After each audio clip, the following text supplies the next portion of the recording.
talking so much about hair runs in my family.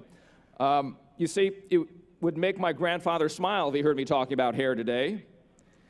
You see, he was a barber, and he came here originally poor. He was a poor farmer coming from his family in China.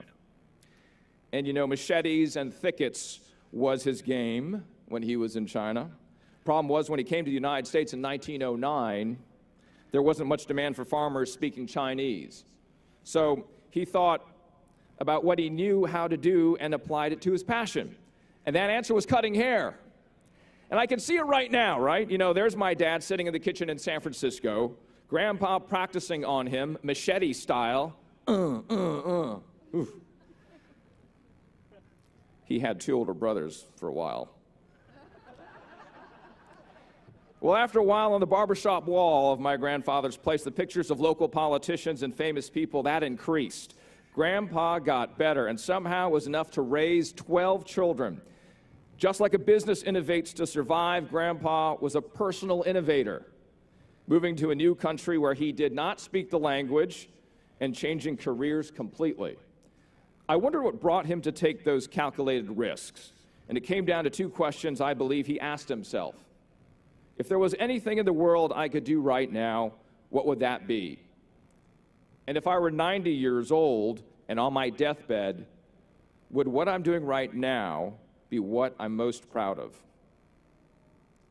For Grandpa, that answer was no. So he moved and brought his young bride with him to the United States. So his children would not be him. We should ask those very same questions. We should be ready to cut hair.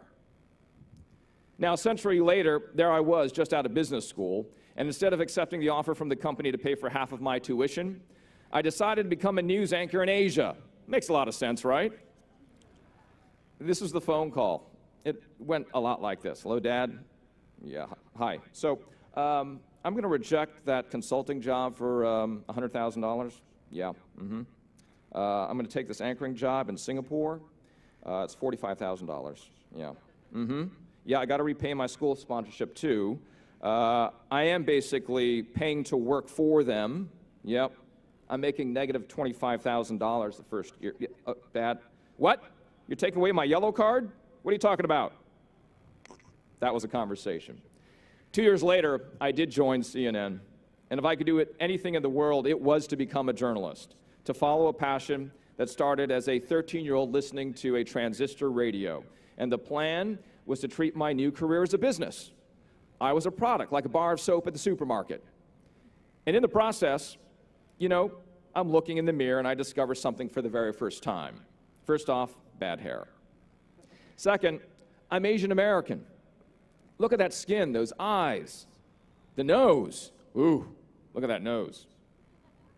Now, as a broadcast journalist, I have to own who I am, unlike any previous job I have ever had. I'm an Asian American male, and that's what people see first. And with that, that started a new journey of understanding and accepting myself over the last 12 years. That process of looking inside resulted in me doing more outside, volunteering at nonprofits for ethnic, gender, and socioeconomic equality.